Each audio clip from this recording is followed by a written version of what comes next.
Our guest today is Marjoe Gortner, if you want to be formal. He had been featured not too long ago in a rather interesting semi-documentary on his life called, of all things, Marjoe. He had been a child evangelist and had done much of his work in this very area from which we're speaking here in Jefferson County. He then had a film made, a documentary film by the name of Marjoe, which mirrored his life.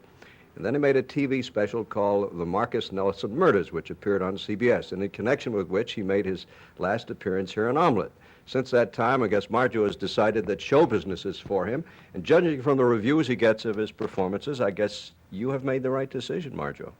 Well, I enjoy it. I enjoy acting because I feel I've been acting all my life, even as a child. And I think I talked about that with you on Omelette before.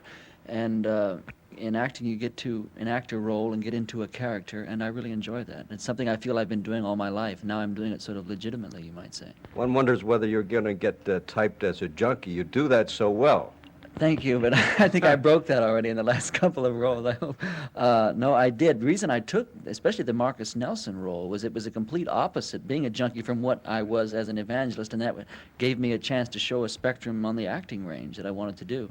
But now I'm doing a picture called Earthquake right now at Universal, and that's sort of a sequel to the Poseidon Adventure. It's about California falling into the sea. And in that I play a grocery store guy but he's a little bit crazy. You mean the San Andreas Fault cracks? San Andreas Fault, yes. And they're doing all the special effects must be going to be amazing because they're spending lots of money in building these midgets of Los Angeles and then blowing them up and watching them crumble down. It's that type of a thing. Marjoe, what kind of a man do you see yourself as? In the mold of a McQueen or a Newman, somebody like that, or just Marjoe Gortner?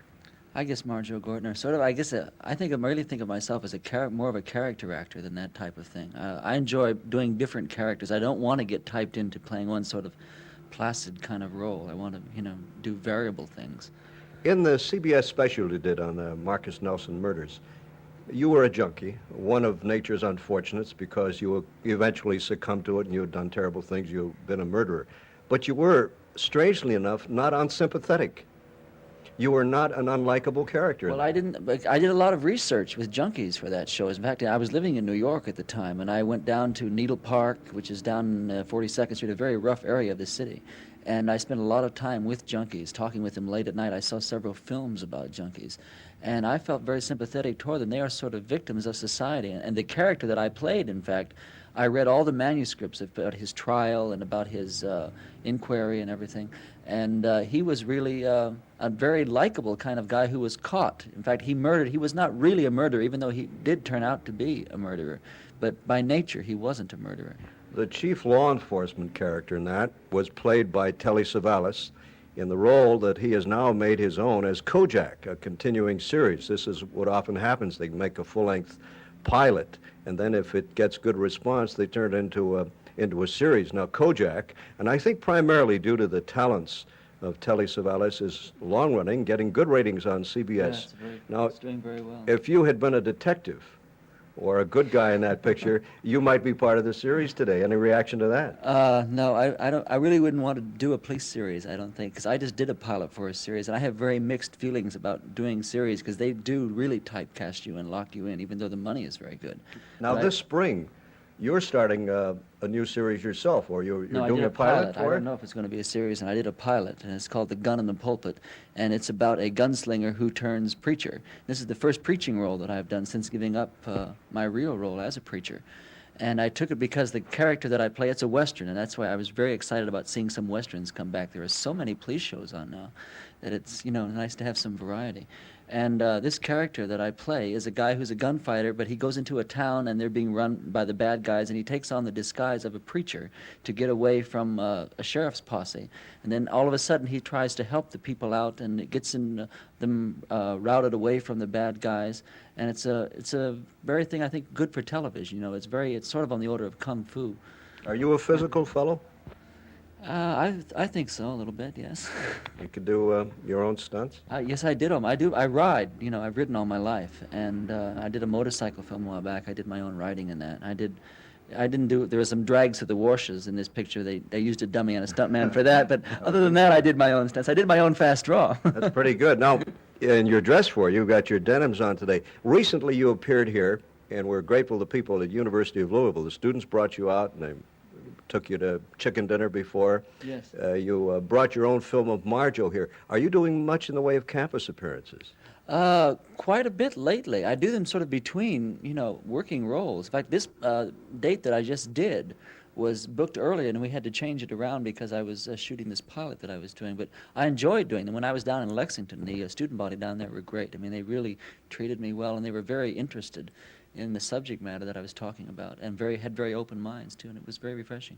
Now, when people see you and they remember you, especially around here, because you had done so much preaching here, and there was the controversy about it becomes so high-powered when you have evangelistic campaigns and the money gathering Very and all that. high-powered, yes. Do they bring that up to you, or is that pretty much a past chapter for you? For me, it's a past chapter, but it's something I have to live with, and it's constantly brought up, and people are interested, so I talk about it. But in fact, when I was in Lexington, there were several families that were there that had heard me as a child.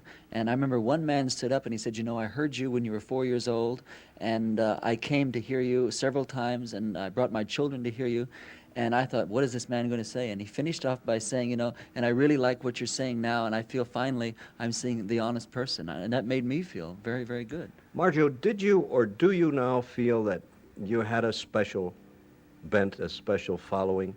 Or was that something that was ingrained to you by others when you were young? What do you mean by a special following? Well, I don't know, that you had, there are not many youngsters who assume the pulpit and I had preach. special training, Yes. yes, very special training from my parents. But I had, I guess, a natural gift or talent, whatever, to be able to speak and perform in the public, because I was never nervous, even as a child. I always enjoyed being in front of an audience or performing in front of a crowd. In fact, I still do. And so I guess that's just something natural that I had. Then my mother, of course, trained me, and everything was memorized and rehearsed well beforehand. Well, what about the big-time religious revivals wherein the preacher is wearing a $300 suit and he's got a staff of public relations people and a well-organized He teaches publicity his thing? congregation that God wants him to prosper. And they use those scriptures like, seek ye first the kingdom of God and his righteousness, then all these things will be added on to you. And this is one of the sad things, because these congregation members are taught to believe that their preacher should, drive a Cadillac. He should live in a big house, and he should have all the comforts of a very wealthy person. And they collectively give him that. If they don't see him driving that, they think, well, God's not blessing him. And I don't believe in that. That's one of the things that made me get out. Got disillusioned? Not disillusioned. It's just I was saying things. I was saying things myself that I didn't believe, and that just wasn't right. And it was to a point of either getting into it full time and continuing charade, so to speak, or get out. So I chose to get out.